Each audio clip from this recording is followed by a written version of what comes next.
We've all been transported to worlds beyond our wildest imagination with books. But books are also a great vehicle to get together and exchange ideas. Welcome to Books du Jour. Come and join our authors at the table.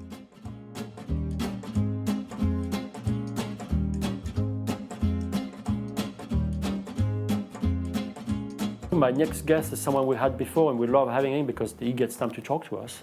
Steve Berry, The Lincoln Myth, which followed the King's Deception, and next year we're having the books on taxes, which will be weekend program. The Patriot Thread. The Patriot Thread. So a new book every year, pretty much, and new controversies.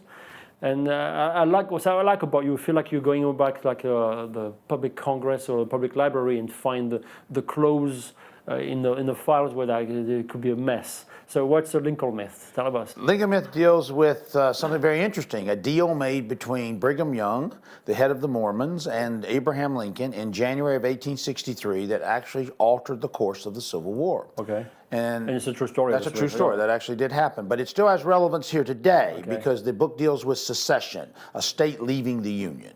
Can a state leave the Union? The Lincoln myth is Lincoln said no. A state cannot leave the Union. Yeah. If you ask the first 15 presidents of the United States, they would have told you a different story. Lincoln is the very first president to say no. Okay. They would have said yes, a state could leave the Union. In fact, James Buchanan, his predecessor, said of course a state can leave the Union. But Lincoln is the first one to say no. Now the question is he right? And Cotton Malone explores all of that. Okay, so why would Lincoln say no when his predecessors say yes? He had to, because 11 states had left the Union, and the Union is falling apart. He knew he couldn't get the North to fight over the issue of slavery. They're not going to go fight over that issue, but they will go fight over the issue of saving the country and keeping the country together. So he came up with the concept that the Union is forever, is indivisible, cannot be broken. That's no question, done. Now, I don't know if he's right, and the founding fathers certainly didn't think that. But Lincoln did it, and we've accepted that for the last 150, 160 years, but it may not be correct. All right. So why is that relevant in terms of the Mormons? Well, they get caught up in this because they make this deal with Lincoln, and when they make this deal, I tweaked history just a tad. Just a little tad. I made a little tweak in there, and I brought those two events together, is what I did. And Cotton gets caught up in those two events that are still relevant today. There's a United States senator who's going to take a state out of the Union. He's going to do it, and he's going to do it in a legal way, not through a civil war or a bloody revolution. So are we talking about the moment before they went to Utah, or is this just on the way to Utah? Yeah, it's basically the state of Utah is going to come out of the Union. Okay. And this book deals with the Mormon church, but not Mormon religion. It deals with the Mormons' role in American history. And they really had a very pivotal role in our history over the years. They played it. Mormonism is a quintessential American religion. It was created here. It was nurtured here. Its foundations are here. It's the only religion I'm aware of where the Constitution of the United States is actually part of their religious doctrine. That's how strong they feel about America. So they've played a very interesting role that a lot of people don't know, and this book explores that. Why do you think no one really talked about the Mormons' role in that part of the history? This hasn't come up really, I guess. It's not something that comes into play, but they were definitely at some very pivotal points, and they certainly were at a pivotal point in January of 1863 when they made the deal. So Cotton Malone, what he's up to? He goes in digging into documents? Well, he's doing a favor first. He's helping a favor for Stephanie Nell, and then he gets drug in. And Cotton also has to deal with something in this book he has never dealt with before in his entire life, and this is where the character story comes in. Cotton has never been jealous before. He doesn't know what that means. He's never experienced that emotion. And imagine the very first time you ever experience jealousy. It's very weird. Powerful. Yeah, it's powerful and strange, and you don't get it. And he has to deal with it. It messes up with you. It does mess with Cotton, and unfortunately, he's in a very stressful situation, and he's got to make some very difficult decisions. And this jealousy begins to play into that decision process. So that there's a character arc going here too between Cassiopeia and Cotton. I throw a little spice into their relationship. Was there talking about jealousy since it's the theme of a book, one of them?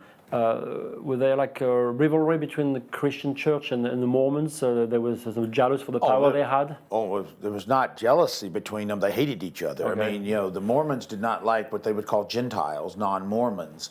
The Gentiles did not like the Mormons at all. The Mormons were a little bit aloof, a little bit arrogant, a little bit of a problem.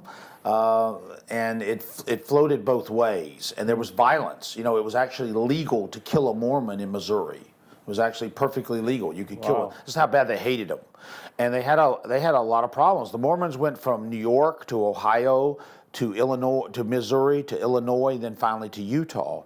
And they were thrown out of all of these places. They had a tough time.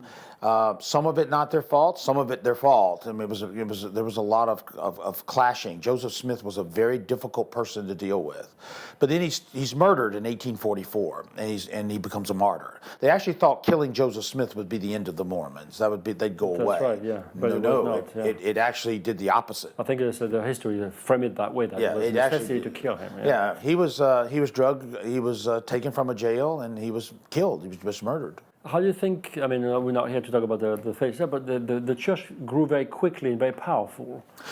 It grew very powerful inside itself. Yeah. Yes, it did. Yeah. And then very unified and cohesive. Yeah. Very much. That's what made them a threat. Because I would say it could be a jealousy in terms of a Christian, which was disorganized to some extent and very spreading thin. But Joseph Smith was smart enough to wield political power, and those Mormons voted as a bloc. And they became a very powerful political power wherever they were, and it became a threat to the non-Mormons. And eventually they said, we're leaving, and they went to Utah. And they went out there to be left alone, but unfortunately the country came with them. And by 1863, the country is in war and is there, and the Mormons are sitting right in the catbird seat. They are right in the middle of something. They have something Lincoln wants, and Lincoln has something they want. And so they make a deal. And that's true. That's actually true. All right. So the book is out, right? Yes. Out when now. did it come out? Came out May 20th. It's done very well. Spent 4 weeks on the Times list. Yes, I see your name everywhere in the bestsellers.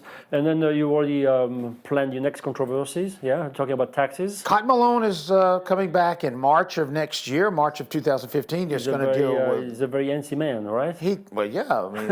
I have this thing. I like to get paid. So and they've got this silly rule in publishing. They won't give you a check unless you give them a book. So is that how it works? Yeah. Because I give books, I don't get paid. I think it's a terrible rule. I think they ought to give me a check without a book, but they won't do it. Right. So this book's coming March 31st of next year, and we timed it that way because it deals with income tax. So it's coming out where our tax day is April 15th. So it deals with the 16th Amendment to the Constitution, and Cotton gets caught up in a really, it's the first time I've ever done this. The whole story is 23 hours. Mm-hmm. So I did it under 24 hours. So everything's going to happen really, really fast in this book, and it's called The Patriot Threat.